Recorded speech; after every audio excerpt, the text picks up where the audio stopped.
Buenas tardes. Les doy la bienvenida al Salón de Actos de la Biblioteca Lope de Vega, espacio multidisciplinar donde los haya que nos acoge hoy para recibir a este carnaval que ya llama a nuestra puerta reclamando su espacio en calles y eventos.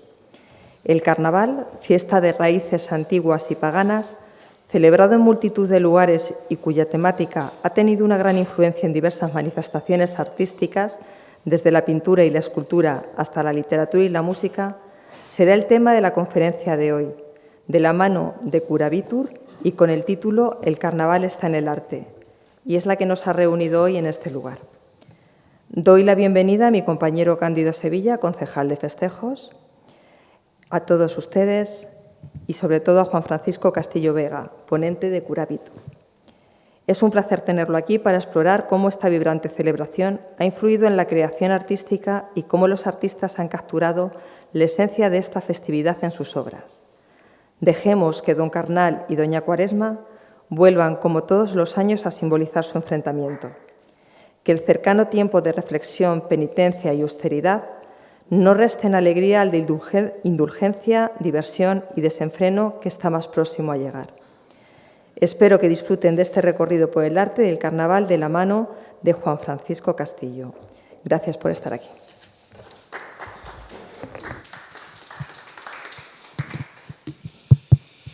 Bueno, muchas gracias al Ayuntamiento por contar con nosotros para casi hacer la apertura de los carnavales aquí en Manzanares. Nosotros nos dedicamos, Isabel Pascual y yo, a impartir conferencias de carácter divulgativo relacionados con muchos temas, pero al final siempre acabamos con lo mismo, con el arte. Por eso hoy hemos querido darle este aire al carnaval. ¿Me oís bien? Sí.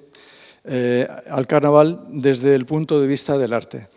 Y ese es el objetivo. Aquellos que me conocen, bueno, aquí no nos conoce nadie, pero en Madrid nos van conociendo un poco. Aquellos que me conocen saben que me gusta marcar o poner un objetivo al principio de la conferencia que nos va a servir como guía y para no desviarnos demasiado del tema. Y este es mi objetivo para esta conferencia, mostrarles la importancia que el carnaval ha tenido a la hora de recibir la inspiración, no solamente de los pintores, sino todos los artistas, a la hora de representar temas relacionados con el carnaval.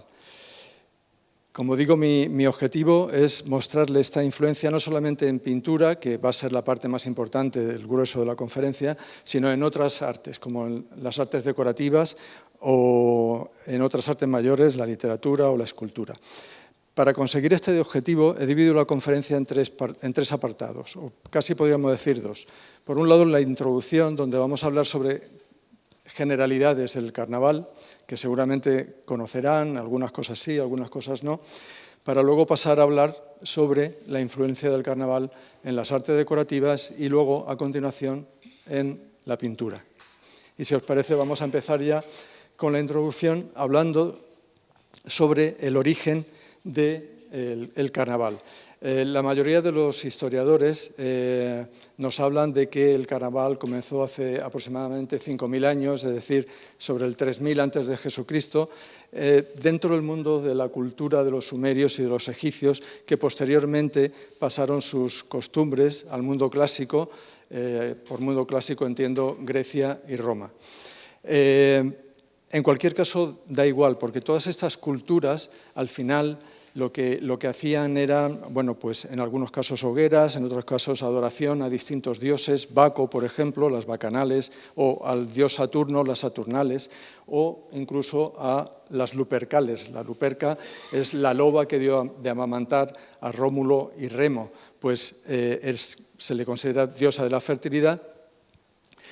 ¿Y con qué objetivo hacían todo este tipo de cosas? Pues desde el punto de vista de que ahuyentar los malos espíritus de los sembrados para ese año tener buenas cosechas. Esos eran los orígenes del carnaval.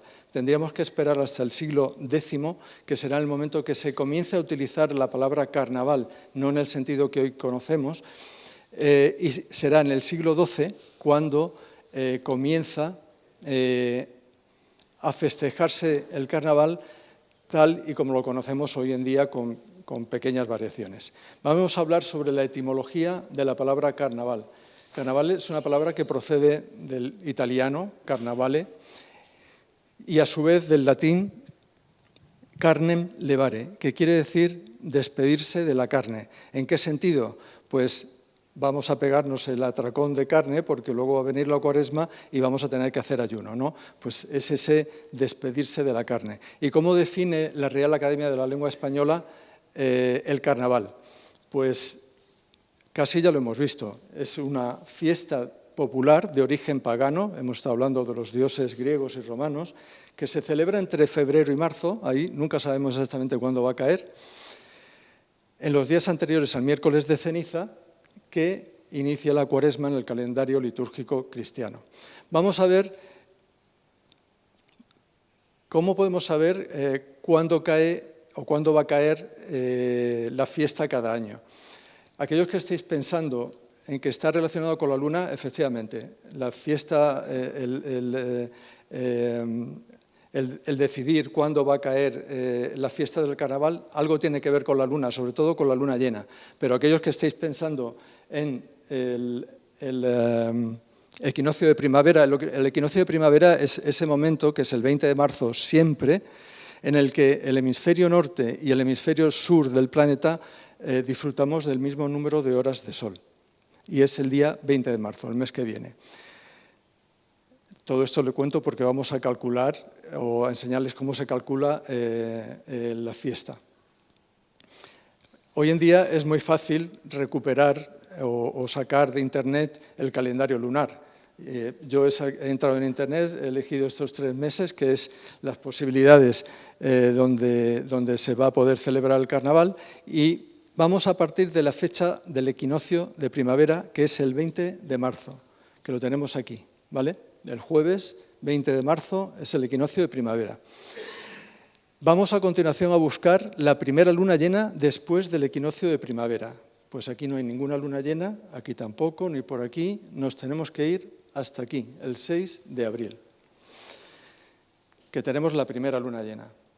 Vamos a localizar ahora el primer domingo después de la primera luna llena. Esta es la luna llena, nos venimos al 20 de abril. Bueno, pues este es el domingo de resurrección. Ya casi lo tenemos hecho, porque si tenemos el domingo de resurrección, tenemos el sábado de gloria, el viernes y el jueves santo. Vamos a contar 6 semanas para atrás desde aquí. 1, 2, 3, 4, 5 y 6. Y desde esta semana buscamos el primer miércoles, que es este de aquí, que es el miércoles de ceniza. Pues 6 días antes llegamos al 27 de febrero, que es mañana, que es el inicio de la fiesta del carnaval. Por eso tenemos que partir siempre de una fecha fija y a partir de ahí buscar, parece complicado pero es muy sencillo, es contar primera luna llena, luego el primer domingo, a continuación 6 semanas para atrás, primer miércoles y 6 días para atrás, y nos da clavado. Y de esa forma sabemos cuándo va a caer Semana Santa y carnavales. Bien, en definitiva, estamos ante una fiesta, como resumiendo, de 5.000 años de historia, una fiesta que comienza en un jueves, que es mañana, que se le conoce como el jueves lardero, que hay un dicho que dice el jueves lardero lo organiza en el puchero, ¿no? Todo referente a comer carne que vienen días difíciles. Finalizará el martes de carnaval y el miércoles será el miércoles de ceniza y el entierro de la sardina. Y dará comienzo la Cuaresma, que terminará, me parece que es el Viernes Santo.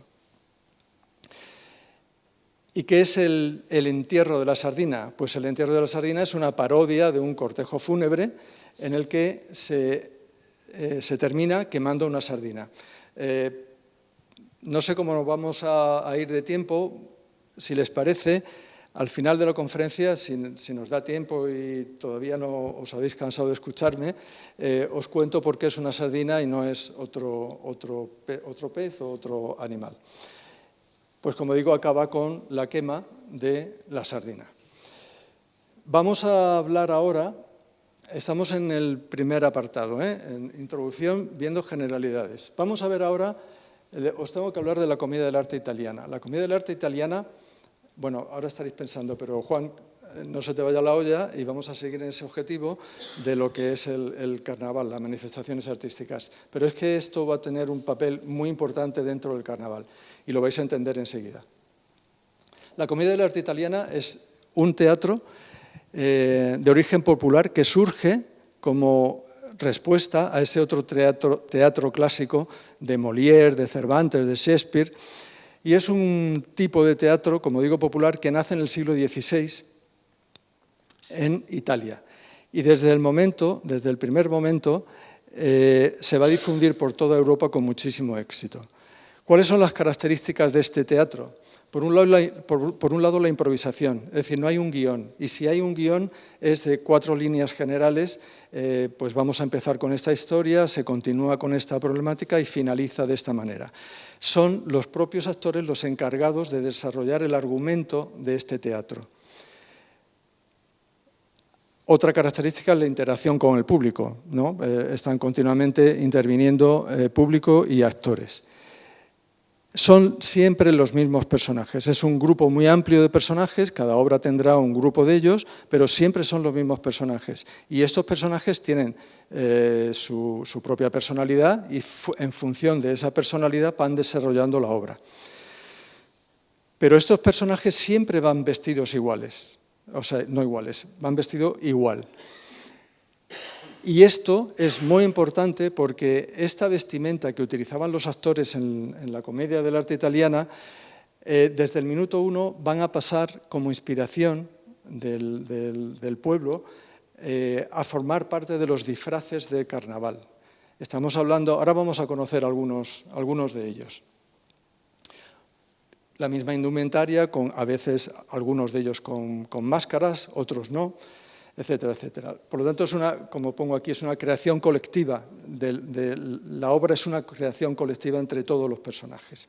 Os voy a presentar algunos de los personajes. Esta es Columbina, que quizá no os suene mucho, hace las veces de criada, otras de Celestina. Aquí va muy discretamente vestida a nivel de colores, pero suele vestir con colores muy llamativos. Quizá Polichinela ya les va sonando más, vestido siempre de blanco, con la botonadura blanco, la lechuguilla, que es estos encajes o estos baberos que llevan al cuello. Siempre lleva esta máscara con esa nariz aguileña, también utiliza el gorro de pico. Y seguro que Arlequín os suena todavía mucho más, que va disfrazado o va vestido, no disfrazado, va vestido con un traje todo lleno de remaches. También utiliza esta máscara y el que se lleva la palma pues es Pierrot, que se le conoce como Pedrolines, Guilles, en fin, hay muchas denominaciones para él. Siempre melancólico, lánguido, vestido de blanco, botonadura en negro, el gorro de pico, no lleva máscara, aunque se pinta la cara y hace las veces de máscara, ¿no? Bueno, pues estos personajes son 3 o 4 los que les enseño, pero son muchos, son muchísimos.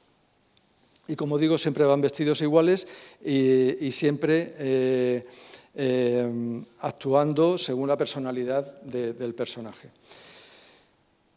Esta es una pintura de Goya que representa a la Commedia dell'arte italiana. Aquí vemos a Arlequín, Arlequín, este es Pierrot, Colombina, etcétera, etcétera. Y vemos que está interactuando con el público, ¿no? Bueno, no estamos en pintura todavía, he querido poner este cuadro porque es una de las pocas representaciones de la Commedia dell'arte italiana.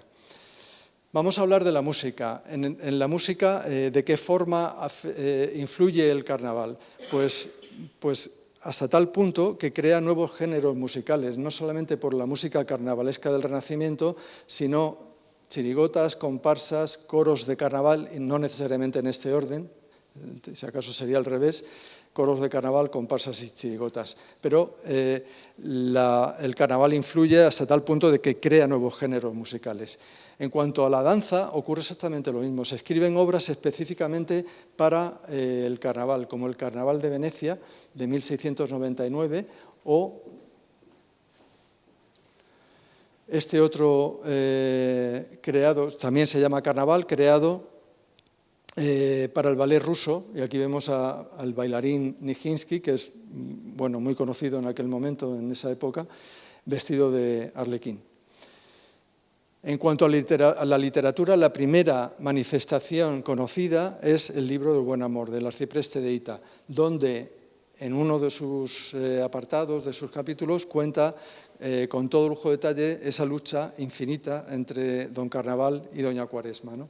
Y lo vamos a ver representado en un cuadro, el primer cuadro que les voy a mostrar de Bruegel, donde lo que hace Bruegel es una representación de ese capítulo del libro de Buen Amor. Lo vamos a ver enseguida.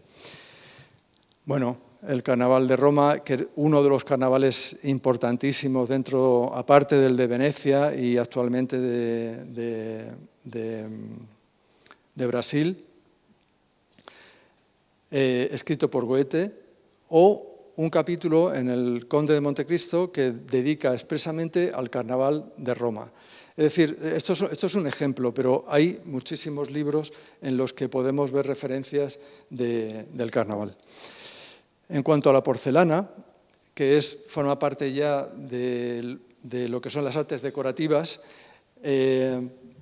tampoco se libra de la influencia del carnaval. Aquí, esto es un conjunto escultórico que es actual, es de Lladró. Yo no tengo, mis gustos con la porcelana son muy determinados y a mí esta obra no me gusta, pero la tengo que traer por sus dimensiones y porque representa lo que es el carnaval. Tiene 85 centímetros de alto, muy cerca del metro, 1,44 m de ancho y 91 de fondo. Y no solamente eso, hay solamente 100 y se comercializa en 243.000 euros. Por eso lo he querido traer, porque hace referencia al carnaval, pero además por las propias características de la propia obra. Aquí tenemos algún detalle, vemos Pantaleón, Arlequín, Pierrot, Columbina, en fin. Esto lo vamos a ver hasta la saciedad. En todas las manifestaciones artísticas lo que se representa siempre son los personajes de la comedia del arte italiana. Pero tenemos otras cosas más delicadas y más antiguas y más discretas también, de tamaño y de gusto, como por ejemplo esta Columbina y Arlequín, ambos con máscaras, que procede de la porcelana de Capodimonte. La porcelana de Capodimonte, no sé si están viendo la serie que hay ahora mismo de Felipe V, bueno, pues Carlos VII es hijo de Felipe V, que está de rey en Nápoles. Y en Nápoles crea la Real Fábrica de Porcelanas de Capodimonte. Cuando el hermano de Carlos VII muere,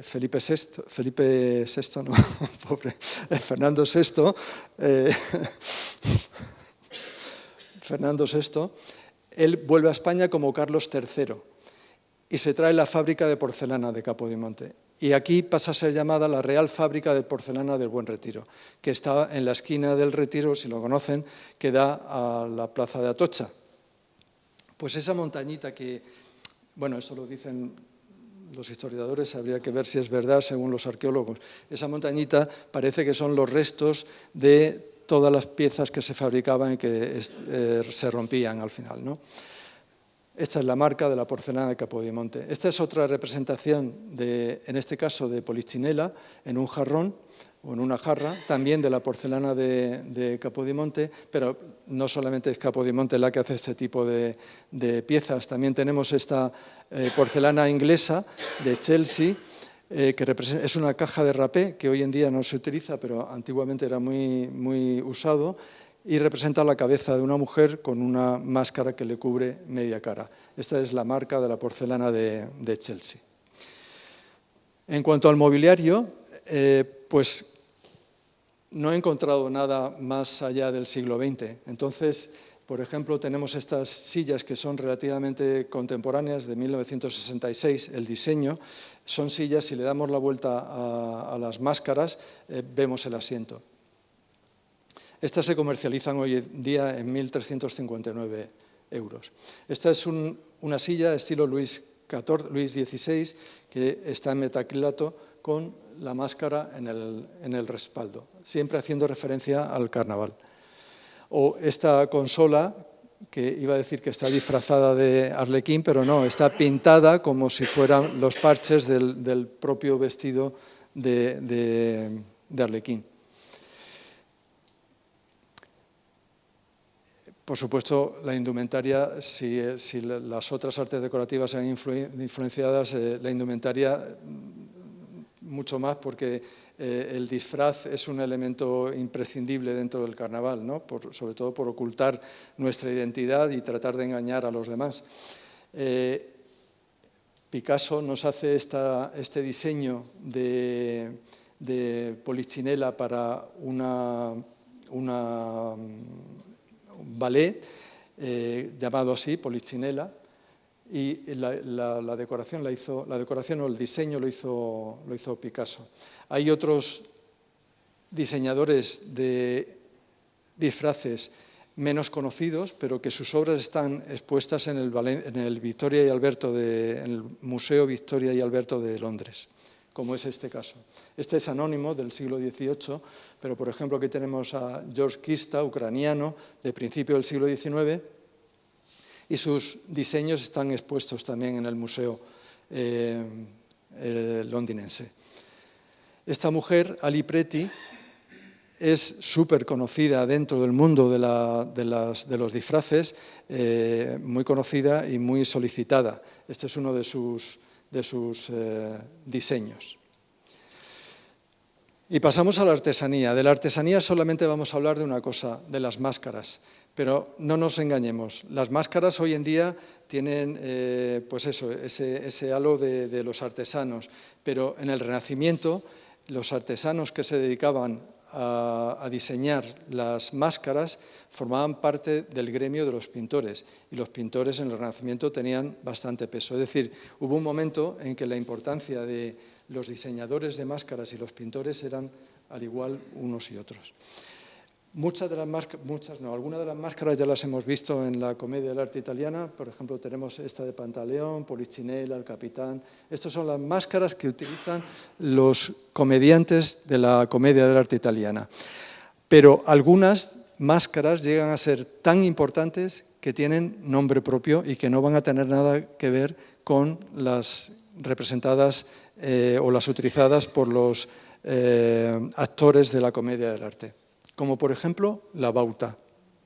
La bauta es un tipo de máscara que cubre hasta la nariz, y a partir de la nariz es una visera que se aleja del rostro, y esto es bueno porque aquellos que quieran ocultar su identidad les permite beber y comer sin necesidad de quitarse la máscara. Esta máscara, además, por tener esa inclinación, cuando hablas se distorsiona la voz, por lo tanto el anonimato lo tienes asegurado, ¿no? Y además va siempre acompañada de el sombrero de 3 picos y un tabarro, que le cubre hasta medio cuerpo. Aquí tenemos una representación de 2 grabados, una mujer y un hombre. Esta máscara es masculina y femenina indistintamente. Y vemos las máscaras sobre el sombrero de 3 picos y con el tabarro. Esta máscara es bastante siniestra, pero tan siniestra como conocida y famosa fue en su momento. Es de origen francés. Podríamos pensar que todas estas manifestaciones artísticas vienen de Italia, pero no. Esta máscara se realiza en Francia. Es absolutamente inquietante porque apenas tiene rasgos humanos. Es una nariz y no tiene boca. Y como ojos son 2 círculos, es decir, bastante simple, pero no tiene cintas.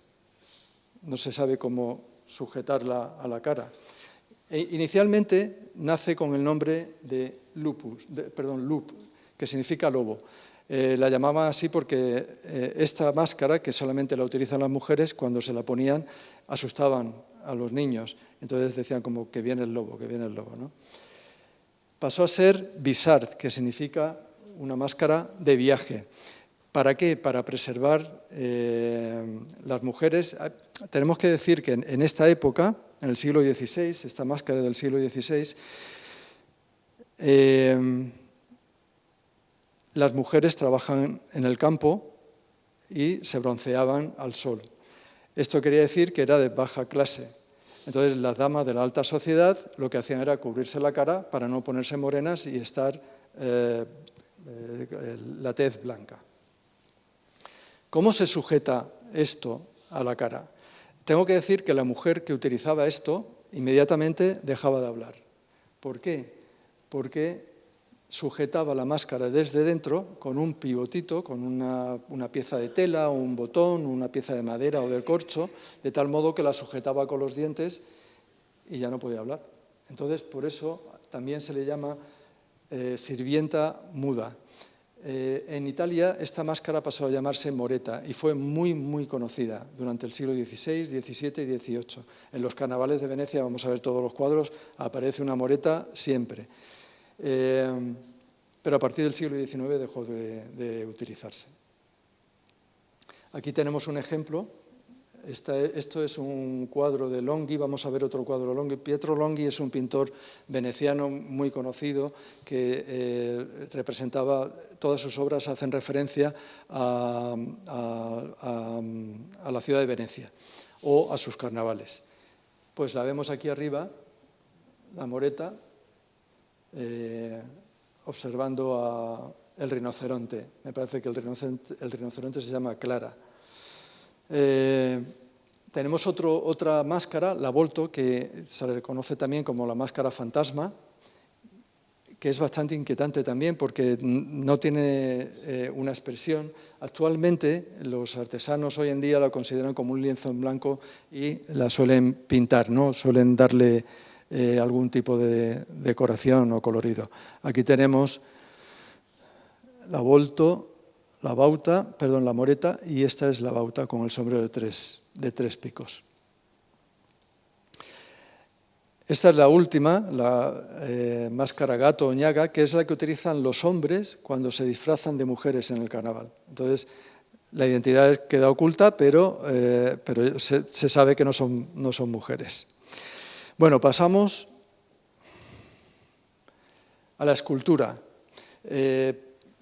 Solamente he traído unas cuantas imágenes de Gargallo, que representa a Arlequín con la flauta. Gargallo es un personaje que a principios del siglo XX se marcha a París, allí conoce a Picasso, conoce a Juan Gris, conoce todo el movimiento del cubismo, aunque él, hay que decir que Juan Gris, cuando acaba el cubismo, él sigue trabajando en el cubismo.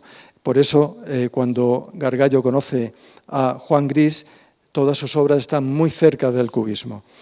Tenemos esta obra y esta otra, que es la cabeza de Arlequín, que es absolutamente cubista, aunque estemos en 1929 y el cubismo se acabará antes. Luego también tenemos, en este periodo de tiempo, a principios del siglo XX, el movimiento Art Deco. Tenemos estas esculturas que se las llaman criselefantinas, pero esto es una criselefantina, la que le voy a enseñar a continuación es otra criselefantina, hace referencia a la técnica constructiva de la propia escultura y se refiere a una combinación de marfil con metal.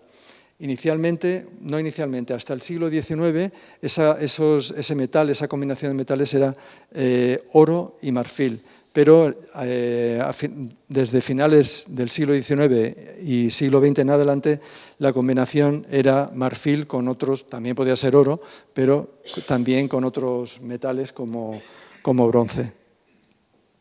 Bueno, aquí tenemos representados de nuevo a Pierrot y Columbina. El otro era Arlequín, este es Pierrot y también columbina, también de 1930 y también pertenecen al movimiento artístico del Art Deco que se desarrolla de 1920 a 1930 aproximadamente. Y vamos a empezar con la pintura, es decir, estamos un poquito más de la mitad de la charla. Y vamos a empezar con esta pintura de Bruegel, que es lo que ven aquí, es un batiburrillo de gente. Nos resulta muy difícil a ver por dónde empezamos a leer esta pintura, ¿no? a mirar esta pintura. Pero los pintores utilizan una técnica para llamar nuestra atención y dirigirnos hacia donde ellos quieren que nosotros vayamos, ¿no? En este caso está muy claro. Bruegel quiere que nos vayamos aquí, al centro. ¿Por qué? Porque utilizan la técnica de la iluminación, que no es otra cosa que dar más luz a una zona determinada del cuadro, con lo cual la vista se te va ahí y es donde el pintor comienza a relatar su historia. ¿Y qué historia está contando aquí Bruegel? Nos está contando, haciendo referencia al libro del Buen Amor, del arcipreste de Hita, nos está contando el carnaval en sus dos aspectos. Por un lado, el carnaval y por otro lado, la cuaresma. Si dividimos el cuadro en dos, la mitad de la derecha es todo referente a la cuaresma y la mitad de la izquierda es todo referente al carnaval. De hecho, aquí tenemos, ahora lo vamos a ver en grande, en detalle, pero aquí tenemos al carnaval con una especie de lanza donde tienen saltado trozos de carne. Aquí vemos a Doña Cuaresma, que en lugar de tener carne tiene sardinas o tiene arenques. Aquí tenemos un prostíbulo y en el lado contrario tenemos una iglesia, es decir, es todo como un negativo una parte de la otra, ¿no? Si entramos en detalle, aquí tenemos a Don Carnaval con esta saeta en la que ensarta una cabeza de cerdo con un trozo de carne, salchichas, un jamón clavado al barril de la cerveza, etcétera, etcétera. Y en contraposición tenemos a Doña Cuaresma en esa lucha infinita que se desarrolla en todos los años, con esta paleta para meter el pan en el horno, los arenques o las sardinas, mejillones, pimientos, es decir, todo lo contrario. Incluso, no sé si lo verán desde ahí, pero tenemos la cruz del miércoles de ceniza en la frente de cada uno de los personajes. Y estos son algunos detalles de, por ejemplo, un puesto vendiendo pescado en lugar de carne, la gente ayudando a los enfermos, saliendo ordenadamente de la iglesia, la panadería, etcétera, etcétera. Bueno, avanzamos un poquito en el tiempo. Esta pintura que hemos visto es renacentista un poco tardío porque estamos en 1554, me parece que es, 1559, o sea, estamos ya muy cerca casi del manierismo. Pero llegamos al barroco de la mano de este pintor, Johannes Lingelbach, que es un pintor alemán que está en Roma. Y diréis, ¿y qué hace un pintor alemán en Roma? Bueno, pues él pertenece a un grupo de pintores del norte de Europa que se marcharon a Roma a estudiar la pintura, las técnicas pictóricas que se estaban desarrollando en ese momento en el barroco italiano, que es muy importante. Le llamaban bambochantes, perdón. Y lo que hacían era, aparte de aprender esta forma de pintar de los romanos, lo que hacían eran representar escenas cotidianas de la vida diaria, ¿no? Y entre ellos estaba el carnaval. Y aquí lo que hacen es pintar pues, lo que es la procesión del carnaval, donde vemos pues, todos estos personajes, Polichinela, Pierrot, Arlequín, el doctor Pantaleón, Columbina, que lo vamos a ver hasta la saciedad en todos los cuadros. Quiero aprovechar esta pintura para hablarles sobre cómo los pintores consiguen dar profundidad en la pintura. Tenemos que pensar que la pintura es una superficie bidimensional, solamente tiene ancho y largo, ¿no? Las tres dimensiones sería la profundidad. pues utiliza no solamente la pintura, el color, sino también las formas para conseguir esa profundidad que vemos en muchas obras. ¿Qué hace el pintor? Pinta los colores en primer plano, los más intensos, los más fuertes. Aquí tenemos un plano casi oscuro porque está casi metido donde estamos nosotros. Luego el siguiente plano donde se desarrolla toda la acción y según se va alejando vamos viendo cómo los colores van disminuyendo. Esa es la forma que ellos tienen. Por ejemplo, cuando vemos un paisaje de montaña, las primeras montañas las vemos muy bien definidas y según se van alejando van disipándose, ¿no? Pero también por el tamaño de los personajes. Los tamaños más grandes van en primer plano e irán disminuyendo según nos alejemos. De esa forma consiguen los pintores dar la sensación de profundidad. Esta obra aquí tenemos un personaje que la verdad es que el otro día estaba dando la conferencia en Madrid y me dijeron, ¿y este personaje quién es? Y la verdad es que no lo sabía, porque yo estaba imbuido en lo que son los personajes de la comedia del arte italiana. Y este personaje se me pasó de largo. Y dice, pues a mí me recuerda al tío Alighieri, o también le llaman Zarrabullo, que es un personaje popular en España. Y resulta que es un hombre que tiene, vestido de arlequín, que tiene un palo donde cuelga una cuerda y al final de la cuerda tiene un higo o un caramelo. Y entonces esto se lo dan a los críos, que lo cojan y no pueden utilizar las manos, tienen que comerlo con la boca. Por eso los niños le dicen, Zarrabullo, Zarrabullo, dame el higo que no es tuyo. Y los niños le dicen, y el personaje le dice, Alighieri, Alighieri, con las manos no, con la boca sí. La verdad es que tiene muchísimo parecido, no tiene nada que ver la forma de vestir, pero tenemos el palo, la cuerda y este niño que está intentando coger el dulce o el higo o el caramelo. Bueno, me pareció interesante incluirlo dentro de la conferencia porque es un personaje popular dentro de la cultura española, porque aparece no solamente en esta zona, sino también en el norte de España y en el sur.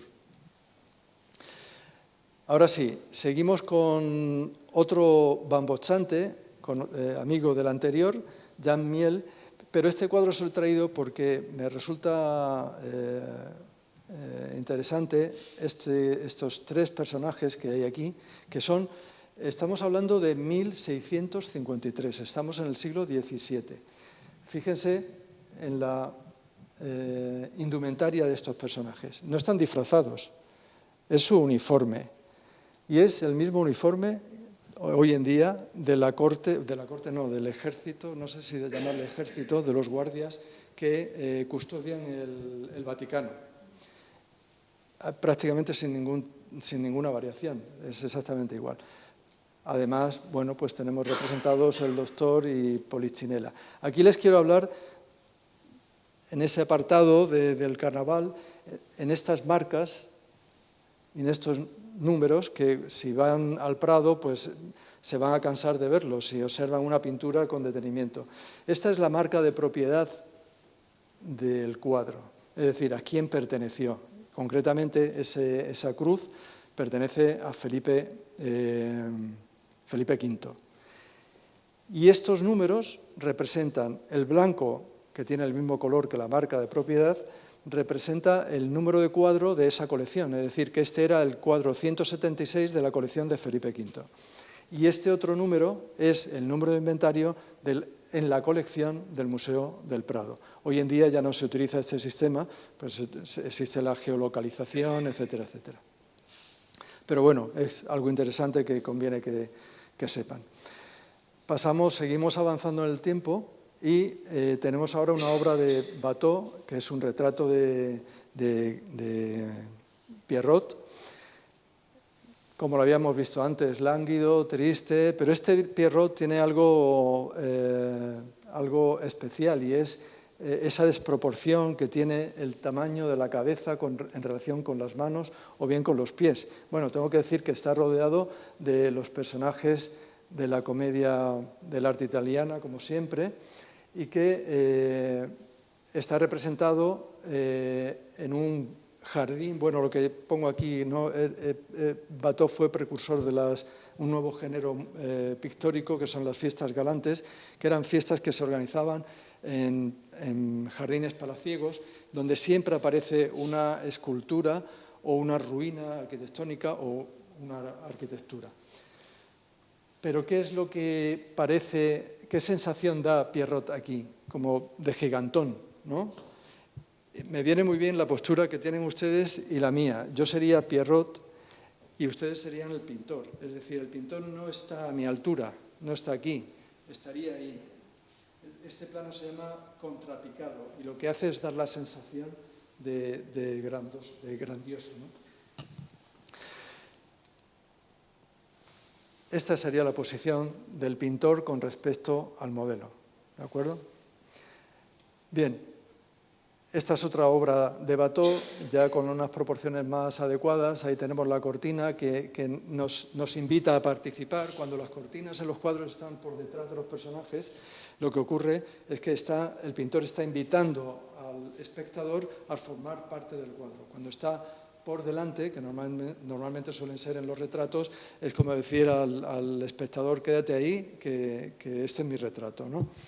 Bien, pues de nuevo rodeado por personajes de la comedia del arte italiano. Avanzamos en el tiempo, continuamos en el barroco ya casi rococó, 1754, y este es un retrato de la duquesa de Serent. La duquesa de Serent fue bueno, está representada con la máscara, una dama de compañía de una hermana de Luis XVI, el rey que guillotinaron, ¿no?, en 1789. Bueno, pues ella casi corre la misma suerte, porque cuando se desarrolló la Revolución Francesa, ella permaneció fiel a la familia real y corrió la misma suerte, salvo que no fue guillotinada, porque cuando la iban a guillotinar, Robespierre falleció y bueno, pues la liberaron. Y no solamente la liberaron, sino que le devolvieron todas sus propiedades, porque precisamente todos aquellos nobles que permanecieron en Francia no huyeron a otros países, no salieron del país. En agradecimiento les devolvieron todas las propiedades que le habían sido incautados en un principio. De nuevo tenemos aquí a Longhi, ya hemos visto un cuadro de él, Guardi, que es el vestíbulo del Casino de Venecia. Tiene muchas pinturas en el Casino de Venecia, en este mismo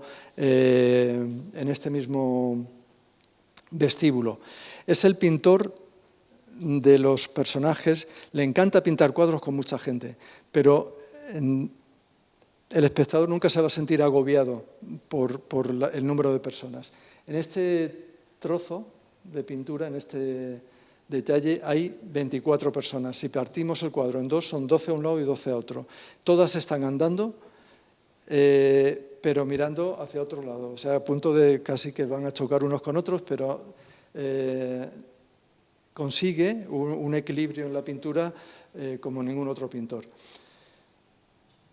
Si tienen oportunidad de buscar en internet otras pinturas, o si no, les puedo yo enseñar al final de la conferencia alguna otra, donde se muestra el vestíbulo desde diferentes puntos de vista.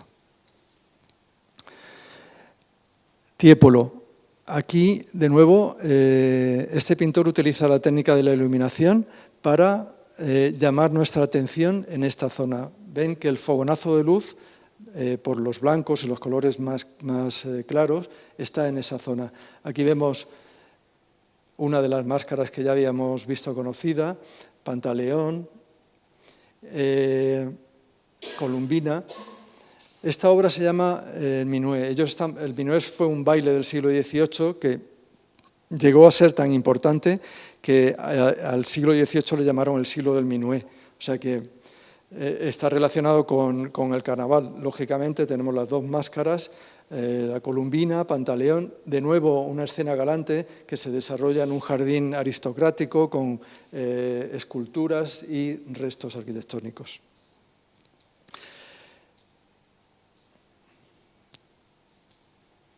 Bien, Ahora estamos con Mengs, que es uno de los pintores que influyeron en la forma de pintar de Goya. Casi nos podríamos pensar que es un Goya, ¿no? Bueno, pues aquí está representando a la marquesa de Llano y esta mujer utilizó la indumentaria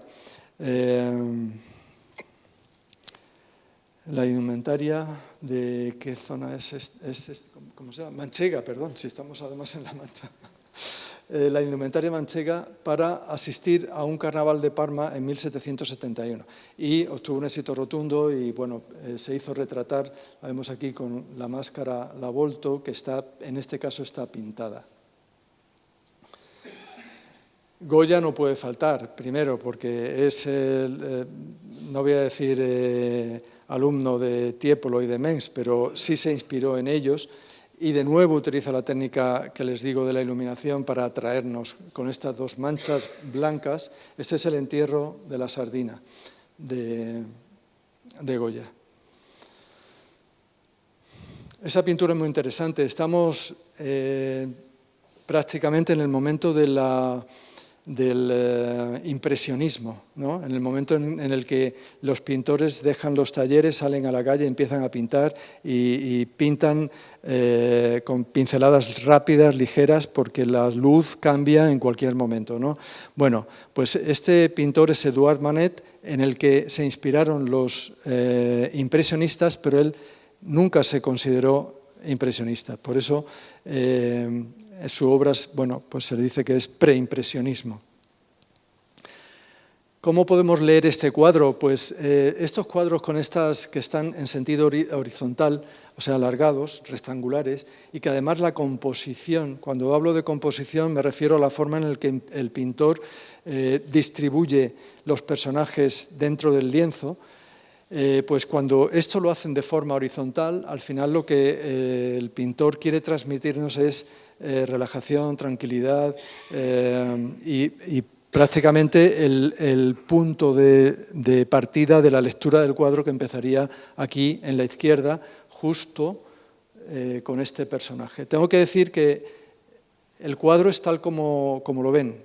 Yo no he seleccionado una zona del cuadro y me he dejado la mitad de este hombre fuera. Con esto les quiero decir que aquí empezamos a ver la influencia de la fotografía. Hasta esta fecha era impensable que en un cuadro un personaje quedara representado solo por la mitad. Y aquí lo vemos en varias ocasiones. En el cuerpo de este hombre, esta pierna, estas dos piernas y aquí también una mujer. Bueno, pues si la lectura, él nos invita a que hagamos la lectura del cuadro de izquierda a derecha siguiendo esta línea de todas las chisteras de los caballeros que están en el baile.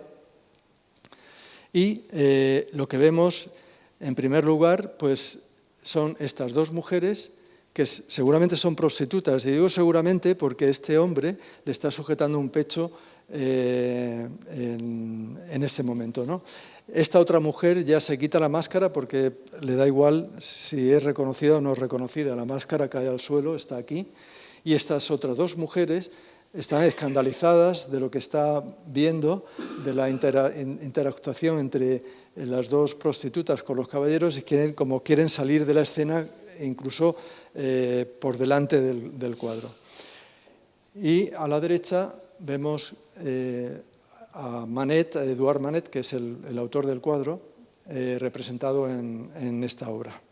La siguiente es una obra de un pintor norteamericano, que es el único pintor norteamericano que voy a mostrar aquí, pero que me parece una maravilla de cuadro, también en sentido horizontal, perdón. Este hombre, Homer, era un corresponsal de guerra. Estamos en 1877. En 1866 finaliza la Guerra Civil Norteamericana, que coincide con la abolición de la esclavitud. Entonces, él estuvo en 1866 en Virginia y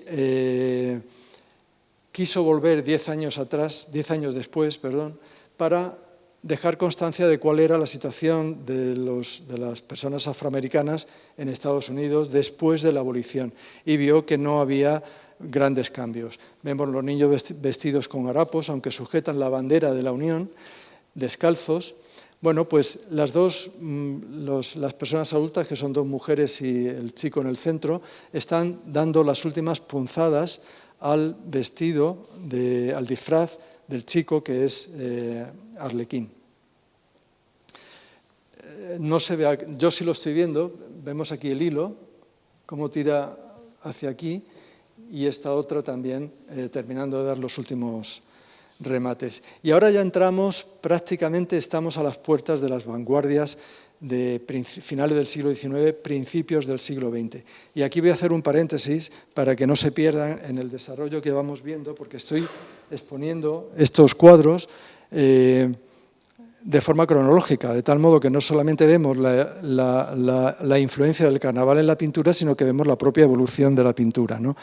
Pero cuando llegamos al mundo de las vanguardias, siempre me gusta hacer un paréntesis para explicar por qué de pronto se deja de pintar como hemos visto hasta ahora y se empieza a pintar de otra manera diferente, que no tiene absolutamente nada que ver y que se aleja de las normas academicistas.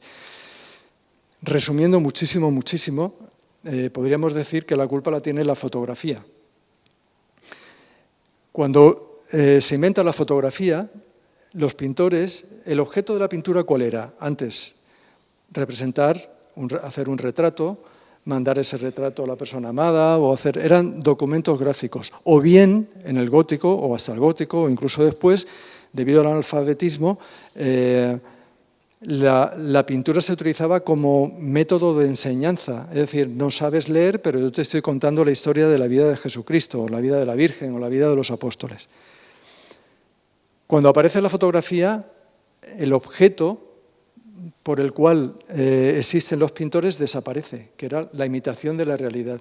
Entonces se sienten libres, ¿no? Ya no tienen que pintar la realidad, ya pueden experimentar con los sentimientos, con la luz, con el color, con los sueños. Aparecerán las vanguardias, el surrealismo, el expresionismo, el cubismo, todo, la abstracción, todo alejado de las normas academicistas que se marcaron en el Renacimiento. ¿Me habéis entendido? Bien. Bueno, pues este no es vanguardista, pero está a las puertas de las vanguardias. Es Rousseau, que es un hombre que empieza a pintar con 49 años, no tiene ninguna formación académica, por eso en sus cuadros podemos ver algunos errores a nivel de perspectiva o de otras técnicas, pero sí que consigue pasar a formar parte de las primeras filas de las vanguardias por su combinación, composición, combinación de colores, etcétera, etcétera. Es el precursor del movimiento naif. Aquí vemos a Columbina y a Pierrot, de nuevo intentando utilizar la técnica de la iluminación para llevarnos al punto en el que queremos, aunque tiene una competición tremenda con la luna, que es uno de los errores que estábamos comentando, ¿no? Esto es puro expresionismo, un movimiento vanguardista. ¿Qué es el expresionismo? Como ya he dicho, en las vanguardias los pintores no pintan la realidad. Aquí, ¿qué está haciendo James Ensor en este cuadro? Está pintando no lo que ve, sino lo que siente cuando lo ve. ¿De acuerdo? Es decir, está expresando sus sentimientos. Son pinceladas rápidas, cargadas de pintura, y muy significativas. Aquí, por ejemplo, es curioso porque esto es vanguardista, pero sin embargo está utilizando las técnicas academicistas para dar profundidad al cuadro. Aquí tenemos los colores más fuertes y sin embargo hacia arriba va todo disminuyendo de intensidad. Bueno, pues él se autorretrata entre medio de todas estas máscaras burlonas, se autorretrata en el centro de la obra. Esta obra es de Paul Cézanne. Paul Cézanne fue un pintor que hoy en día es súper conocido, es de los más cotizados dentro del mundo del mercado del arte, pero cuando él pintaba, él no llegó nunca a conocer el éxito. El éxito para el mercado del arte, pero dentro de sus compañeros, dentro del mundo de la pintura, tenía mucho que decir. De hecho, por ejemplo, él fue el precursor del cubismo, lo tomó Picasso y Brecht como modelo para no para hacer pinturas cubistas, sino como teoría dentro del cubismo. Aquí representa a Arlequín y Pierrot. Arlequín es su hijo, el hijo del pintor, y Pierrot es un amigo suyo. Y de nuevo vemos aquí esa desproporción de las manos, la cabeza y los pies en ambos personajes. Esto no es otra cosa que la influencia, aunque son pintores vanguardistas, de la influencia de la pintura clásica en el mundo vanguardista. Y lo vamos a ver en otras obras de Picasso. Esta pintura es de 1905, estamos en plenas vanguardias, pero es pintura academicista, porque cuando hablo del vanguardismo, esto no quiere decir que de pronto ya todo es vanguardia y ya nadie pinta respetando las normas academicistas. No, hay otros pintores que continúan pintando de esta manera. Esta es una salida del baile de máscaras y es curioso porque se ven escenas muy curiosas. Esta es una mujer que no sabemos si está dormida o borracha porque sale casi arrastrándose, ayudada por personajes de la comedia del arte italiana, Pierrot, Colombina, etc. Aquí vemos un músico y lo que a mí más me atrae, bueno, restos, influencia de la fotografía, vemos aquí a Pierrot cortado por la mitad. Para mí los personajes más importantes son este golfillo que vemos aquí y el portero de la sala, a ver quién consigue, están como retándose, ¿no? A ver quién consigue llamar a obtener la propina de los que salen de la fiesta. Aquí tenemos a Picasso, pero en ese último periodo del cubismo de Picasso que se llama el cubismo sintético. He traído una foto para que vean la diferencia entre el cubismo analítico, que es el primer cubismo, que no es otra cosa que cuando el pintor empieza a pintar aquí y de pronto al instante siguiente se cambia de postura y empieza a pintar aquí, es decir, facetado, segmentado. Sin embargo, bueno, yo me separo esto. Sin embargo, el cubismo sintético se refiere no al plástico, sino a la síntesis, al resumen, a reducir al mínimo la expresión hasta conseguir una figura, ¿no? Aquí tenemos Arlequín, que son casi un rectángulo con dos piernas, ¿no? Pues fíjense, esto es Arlequín pintado por Picasso en 1915. Yo tengo que decir que Picasso es un pintor que va a pasar por muchas facetas. Empieza por el periodo azul, unos años antes, luego continúa con el cubismo, después de haber pintado Las señoritas de Aviñón. Comienza el cubismo, termina el cubismo, estamos en 1915, y 2 años después pinta esto, que no tiene nada que ver con el cubismo.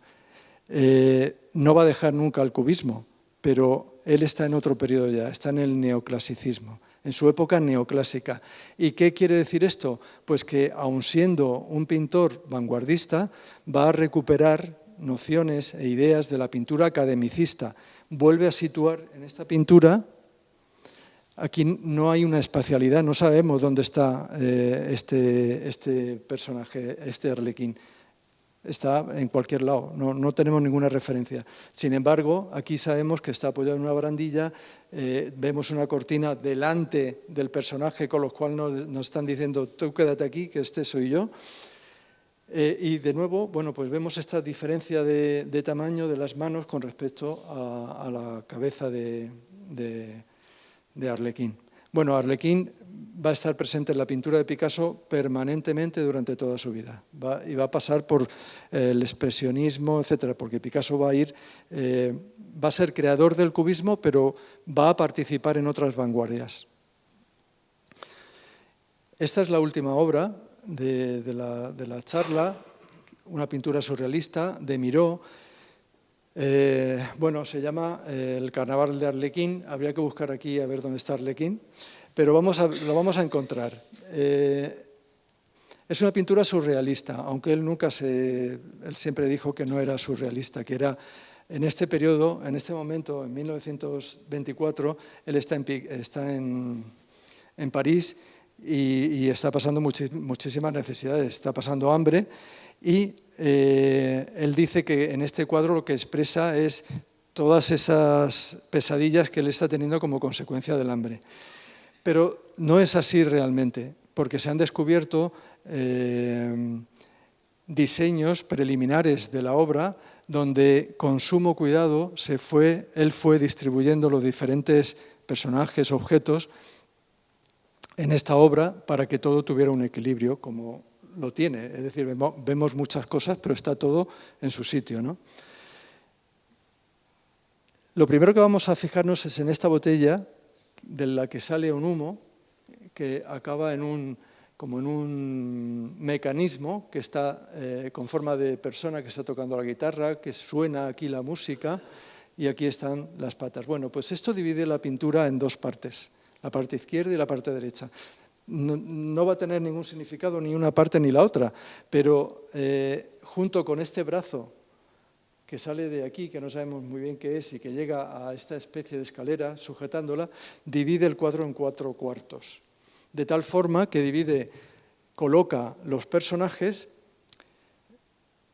en cada uno de las 4 partes para que todo quede perfectamente equilibrado. ¿A dónde tenemos a Arlequín? Pues lo tenemos aquí, el pobre con esta cara de pena, con este agujero en el estómago, como indicando, haciéndonos llamar la atención sobre el hambre que están pasando en ese momento.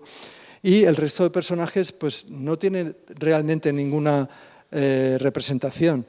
Es curioso que siendo una pintura surrealista, es decir, el pintor no pinta lo que ve, sino el mundo de los sueños, sin embargo, encaja ese mundo de los sueños en un espacio real, en un espacio absolutamente realista, no surrealista. Es una habitación con un suelo, una pared y una ventana.